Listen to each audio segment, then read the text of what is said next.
நாமத்தை கூப்பிடுகிறவன் ரட்சிக்கப்படுவான். ఆయన నామమును పిలిచి మొరపెట్టుచున్నవాడు రక్షణ పొందును. அவனுக்கு கிருபை கிடைக்கிறது. అతనికి కృప దొరుకుచున్నది. அவனுக்கு விரோதமான வல்லமைகள் கட்டப்படுகிறது. అతనికి విరోధమైన దుష్ట శక్తులు బంధింపబడుచున్నవి. అతనికి శుద్ధ మనస్సాక్షి దొరుకుచున్నది. ప్రియమానవే, இந்த வசனம் சொல்கிறது அவன் మరురూపమాకப்படுகிறான். ప్రియులారా, ఈ వాక్యం చెప్పుచున్నది అతడు రూపాంతరపరచబడుచున్నాడు. ఆరాధన வேண்டும். మనం రాకడలో కొనిపోబడాలంటే మనకు ఆరాధన కావాలి. ఆరాధన విట్టువిట్టు எங்கேயும் போகாதீர்கள். ఆరాధన విడిచిపెట్టి ఎక్కడికి వెళ్ళిపోవద్దు. ఆరాధన విట్టువిట్టు నన్మరుడే தேடி போகாதீர்கள். ఆరాధన విడిచిపెట్టి మీ స్నేహితుల వెనక్కి వెళ్ళవద్దు. ఆరాధన విట్టువిట్టు நீங்கள் உறவினர்களை தேடி போகாதீர்கள். ఆరాధన విడిచిపెట్టి మీ బంధువులను వెనక్కి వెళ్ళవద్దు. ప్రియమానవే, ఆరాధించుங்கள்.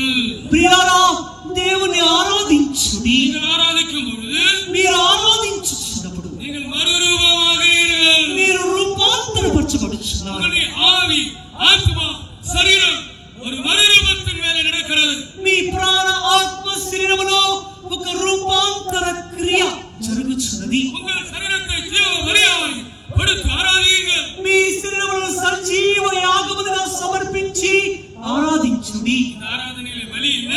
ఈ ఆరాధనలో బలి ఏమిటి? கோழி அல்ல. అది కోడిని బలిగా అర్పించడం కాదు. இந்த ஆராதனையிலே பலி என்ன? ఈ ఆరాధనలో అర్పించాల్సిన బలి ఏమిటి? அது வெள்ளாடு செம்மறியாடு அல்ல. అది పొట్టేలో మేకపోతో కాదు. ஆண்டவருடைய நாமத்திற்கு மகிமை உண்டாகட்டும். ప్రభువు యొక్క నామమునకు మహిమ కలుగును గాక. குருவி காத்துகளுடைய கூட்டத்திலே ரட்சிக்கப்பட்ட ஒரு தம்பி வந்தார். సోది చెప్పు. జిప్సీ இந்த குருவி நரியில் அடிப்பாங்க. సంచార జాతులు, పక్షుల్ని వేట, నక్కల వాళ్ళని పిలువబడి ఆ యొక్క పక్షుల్ని వేటాడే జాతి చెందిన వారిలో నుంచి ఒక సహోదరుడు రక్షణ పొంది ఉన్నాడు. సాక్షి ఆ సహోదరుడు సాక్షిని చెప్పి ఉన్నాడు. நாங்கள் வருஷத்துக்கு ஒரு முறை எங்கள் தெய்வத்தை ஆராதிப்போம். మేము సంవత్సరానికి ఒకసారి మా దేవతను ఆరాధిస్తాం. ஊராய் போய் மணி விற்போம். ఊరుగా వెళ్ళి దండలు అమ్ముతూ ఉంటాము. పూసల దండ అమ్ముతూ ఉంటాము. పూసల దండ చేయటమే వారి యొక్క పని. திருவிழாக்களிலே మార్కెట్లో கொண்டு போய் விற்பார். ఆ యొక్క పండగలు జరిగే సందర్భంలో ఆ యొక్క మార్కెట్లో పూసల దండలు అమ్ముకునే జాతి వాళ్ళు. ஆண்டவருடைய நாமத்திற்கு மகிமை உண்டாகட்டும். ప్రభువు యొక్క నామమునకు మహిమ కలుగును గాక.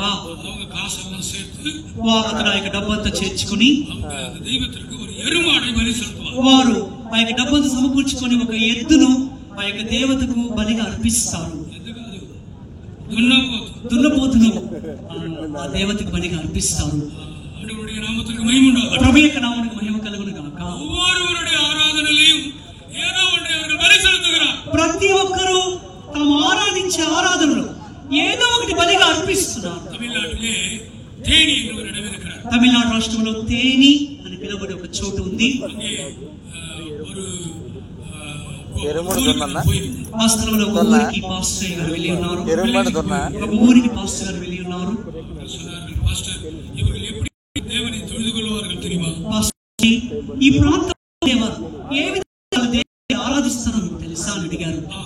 அவர்கள் எல்லா கையிலும் பெரிய கத்தி, వారి చేతిలో పెద్ద పెద్ద కత్తులు ఉంటాయి. அந்த கத்தியை தங்கள் மார்பிலே அடித்துக் கொள்வார். ఆ కత్తులు తీసుకుని తమ ఛాతీ మీద వారు గుద్దుకుంటూ ఉంటారు. அவர்கள் உடம்பிலே சட்டை இருக்காது. వారు షర్ట్ ధరించరు. அவர்கள் அந்த கத்தியை வைத்து தங்கள் நெஞ்சிலே அடித்துக் கொள்வார். ఆ కత్తి తీసుకుని తమ ఛాతీ మీద కొట్టుకుంటూ ఉంటారు. ரத்தமடி. అలా చేసినప్పుడు రక్తము కారుతూ ఉంటుంది. அவர்களுடைய ஆராதனை. అదే వారు చేసే ఆరాధన. அந்த கிராமத்திலிருந்து ஊழியர்களை கர்த்தர் கொண்டு வந்தார். అటువంటి గ్రామం నుండి కూడా దేవుడు తన సేవకులను తీసుకొచ్చి ఉన్నారు. அந்த கிராமத்தில் அந்த ஊழியர்கள் தான் பாஸ்டர் ஜெபராஜ். ఆ గ్రామం నుండి వచ్చిన అయ్యగారే పాస్టర్ జబరాజ్ అయ్య గారు. பாஸ்டர் ஜெபராஜ் அல்ல. ఈ పాస్టర్ జబరాజ్ గారు కాదు. சில மாதங்களுக்கு முன்பாக மரித்தார். అయ్యగారు కొన్ని నెలల క్రితం చనిపోయి ఉన్నారు. சென்னையிலே ஊழியம் செய்து கொண்டிருந்தார். చెన్నై ప్రాంతంలో పాస్టర్ గారు సేవ చేసి ఉన్నారు. 2-3 மாதத்துக்கு முன்னாக ஓட்டத்தை முடித்தார். 2-3 నెలల క్రితం ఆ పాస్టర్ గారు తన పరుగు ముగించి ఉన్నారు. அவருடைய பேர் ஜெபராஜ். ఆ పాస్టర్ గారి పేరు జబరాజ్. கர்த்தருடைய நாமத்திற்கு மகிமை உண்டாகட்டும். ప్రభువు యొక్క నామమునకు మహిమ కలుగును గాక. ஒவ்வொருவரும் ஆராதிக்கும் போது ஏதோ ஒன்றை பலியாக கொடுக்கிறார். ప్రతి ఒక్కడు వాడి వాడి దేవతను దేవుణ్ణి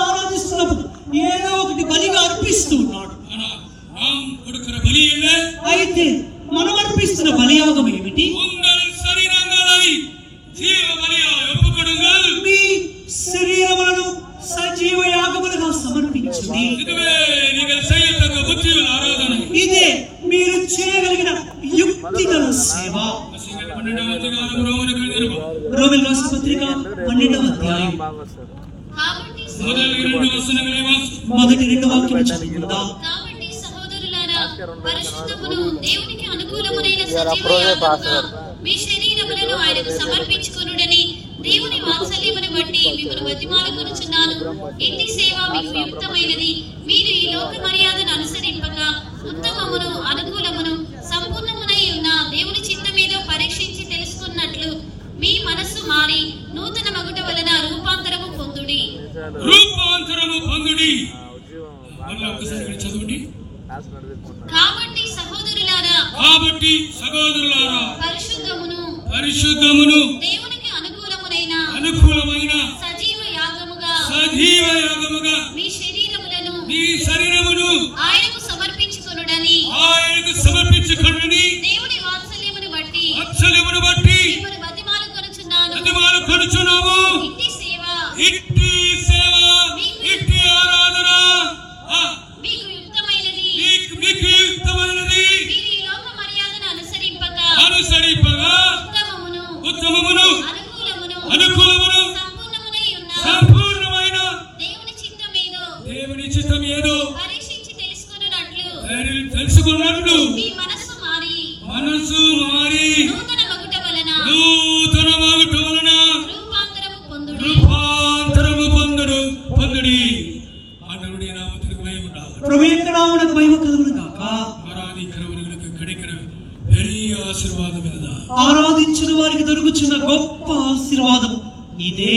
ஒரு ஸ்கூல் கிரவுண்ட் கிடைச்சா போதும், நாங்கள் ஆராதிப்போம். ఒక స్కూల్ గ్రౌండ్ దొరికితే చాలు, మేము ఆరాధిస్తాము. ஒரு కట్టడం கிடைத்தால் போதும், நாங்கள் ஆராதிப்போம். ఒక కట్టడం దొరికితే చాలు, ఆరాధిస్తాము. ప్రియమైన ஒரு రూమ్ கிடைத்தால் போதும், ஆராதிப்போம். ప్రియారా, ఒక రూమ్ దొరికితే చాలు, ఆరాధిద్దాం. எந்த இடத்துல நம்ம ஆராதிக்க முடியும்? అవును ప్రియారా, ఏ స్థలంలో సరే మనం ఆరాధించవచ్చు. அவரை ஆராதிக்கிறவன் பாக்கியமா? ఆయన ఆరాధించిన వాడు ధన్యుడు. அவரை தொழுது கொள்கிறவன் பாக்கியமா? ఆయన సేవించుచున్నవాడు ధన్యుడు. நம்மளை எழுதி நிற்போமா? మనమందరము లేచి నిలబడదామా? இந்த கூட்டத்தை நான் முடிக்க போகிறேன். ఈ కూటమిని నేను ముగించవచ్చు. சில நிமிடங்கள் உங்களுக்கு கொடுக்கலாம். కొన్ని నిమిషముల సమయం మీకు ఇచ్చుచున్నాం. நீங்கள் நின்று கொண்டு ஆராதிக்கலாம். మీరు నిలబడి దేవుని ఆరాధించవచ్చు. దేవుని ఆరాధించవచ్చు. இயேசுவின் நாமத்தை சொல்லி கூப்பிட்டு ஆராதிக்கலாம். యేసు నామమును పిలుచు మీరు ఆరాధించవచ్చు. நீங்கள் ఆరాధిத்துக் கொண்டிருக்கும் போது మీరు ఆరాధిస్తూ ఉన్నప్పుడు దూతలు దిగి వచ్చారు. దూతలు ఇరగి வருவார். దూతలు దిగి వచ్చారు. సాతానిன் వలమిகள் కట్టబడబోகிறது. సాతాను శక్తులు బంధింపబడవచ్చు. సాతానిన్ వలమిகள் కట్టబడబోகிறது. అపవాది శక్తులు బంధింపబడవచ్చు. పొల్లాని ఆవిகள் కట్టబడబోகிறது. దుష్ట శక్తులు బంధింపబడవచ్చు. వ్యాధి వలమిகள் కట్టబడబోகிறது. వ్యాధి శక్తులు బంధింపబడవచ్చు. మంత్ర శక్తిகள் కట్టబడుகிறது. మాంత్రిక శక్తులు బంధింపబడొచ్చునవి. యేసువే என்று கூப்பிடுங்கள். యేసయ్యా అని పిలువుడి. రెండు కరங்களை உயர்த்துவோமா? మన రెండు చేతులు పైకెత్తుదాం.